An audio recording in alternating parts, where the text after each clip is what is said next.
if you tell me you missed your 65 because of the bid and the ask, I would say no.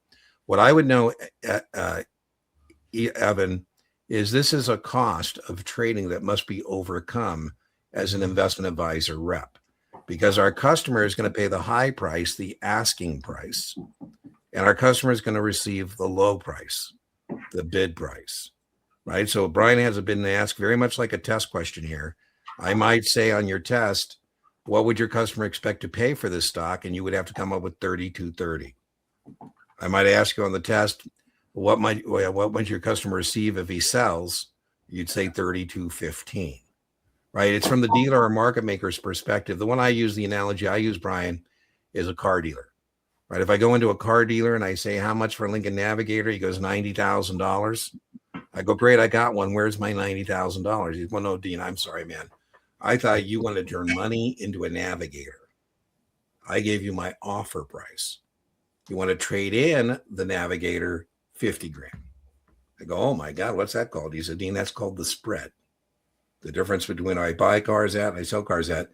Brian, I was on my way to the Cigar Lounge on a Saturday, and my tire warning came in. I pulled into the Hyundai dealership to, see if they could check it real quick for me. And they said, it'll take about an hour. So I'm in their lounge. Their lounge is pretty nice coffee. And you could tell this is the sales manager who came in. He said, can I make you a cup of espresso? I go, oh, yeah, I appreciate the hospitality. Here comes. Yeah, that's right. He said, have you seen any of the new Hyundais yet? I said, no. I said, listen, I appreciate hospitality, but the idea that I'm going to get $1,000 car payment or hand you, $60,000 in cash, either which I'm capable of doing. I have other things I'd like to be doing, buying cigars, buying whiskey. So I'm not a good prospect, but thank you very much. Evan, there, I would be paying the asking price for the new Santa Fe, right? The high price.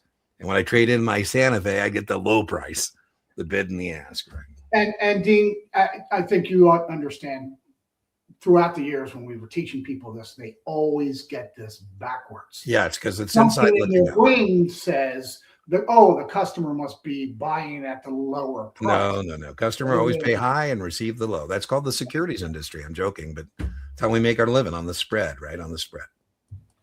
By the way, we had somebody taking a series 10 or 24. Even at that level, people, Brian, get confused about that. That's right.